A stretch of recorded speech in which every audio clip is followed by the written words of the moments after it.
বিরসা মুন্ডার মূর্তি স্থাপনের মাধ্যমে বিরসা মোড়ের নামকরণ সার্থক হলো। ঝালদা শহরে অবস্থিত বিরসা মোড়, ঝালদা শহরের ওই মোড় থেকে ঝালদা দীঘা 4 নম্বর রাজ্য সড়ক শুরু হচ্ছে। এই মোড়ের নাম বিরসা মোড় হলো এখানে বিরসা মুন্ডার কোনো মূর্তি ছিল না। শুক্রবার ভগবান বিরসা মুন্ডার 150তম জন্মবার্ষিকীতে তার পূর্ণ মূর্তি স্থাপন করা হলো পশ্চিমবঙ্গ আদিবাসী ভূমিজ মুন্ডা কল্যাণ সমিতির উদ্যোগে। মূর্তি উদ্বোধনের পাশাপাশি এদিন বিভিন্ন সাংস্কৃতিক অনুষ্ঠান অনুষ্ঠিত হয়। উপস্থিত ছিলেন পশ্চিমবঙ্গ আদিবাসী ভূমিজ মুন্ডা কল্যাণ সমিতির বিভিন্ন জেলার নেতৃত্ব ও স্থানীয় বিশিষ্টজনেরা। উপস্থিত বক্তারা মঞ্চে ভগবান বিরসা মুন্ডার জীবন সংগ্রাম ও আদর্শ বিস্তারিতভাবে তুলে ধরেন উপস্থিত সকলের কাছে।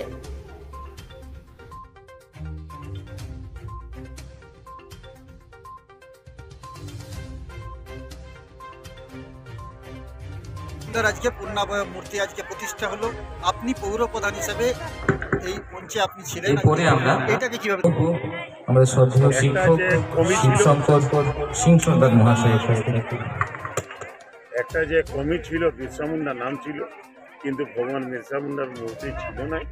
আজ সেটা বসে এখানটা বসানো হলো, তাতে এটা যে খামতিটা ছিল সেটা আজ সম্পূর্ণ হয়ে গেল।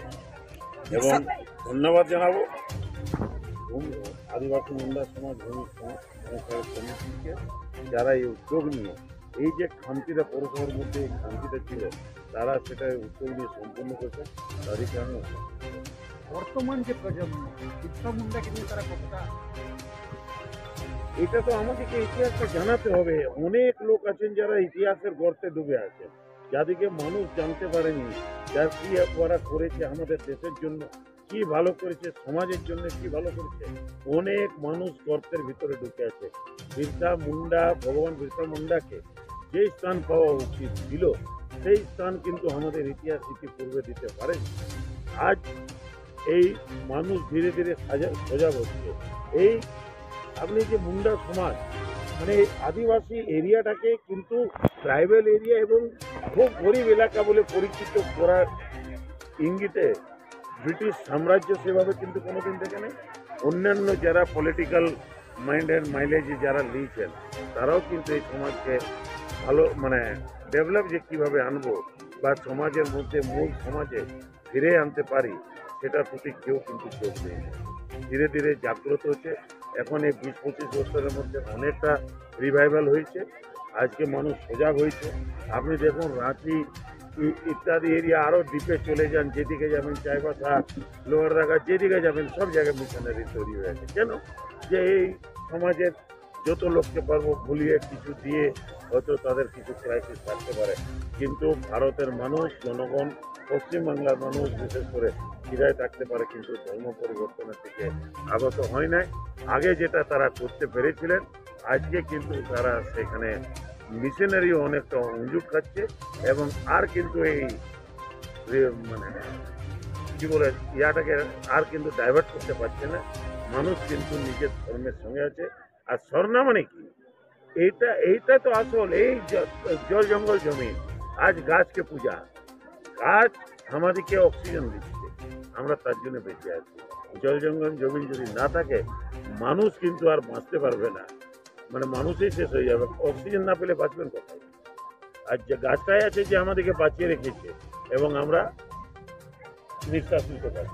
তো যাই হোক, এটা খুব ভালো এবং আজকে আমি খুব খুশি হয়েছি যে এরকম একটা উদ্যোগ নিয়ে আজ ঝালদা পৌর এলাকার মধ্যে এরকম যে একটা অনুষ্ঠান হয়েছে, তার জন্যে কিন্তু আমি উদ্যোক্তাদের আর বিশেষ করে মায়ে বোনেরা যারা এত দূরান্ত থেকে এসে, কারণ এই আশেপাশে তো মুন্ডা সমাজের ইয়াটা কম আছে, তো দেখতে গেলে বোঝা যাচ্ছে যে অনেক বিভিন্ন প্রান্ত থেকে এসছে এলাকার থেকে।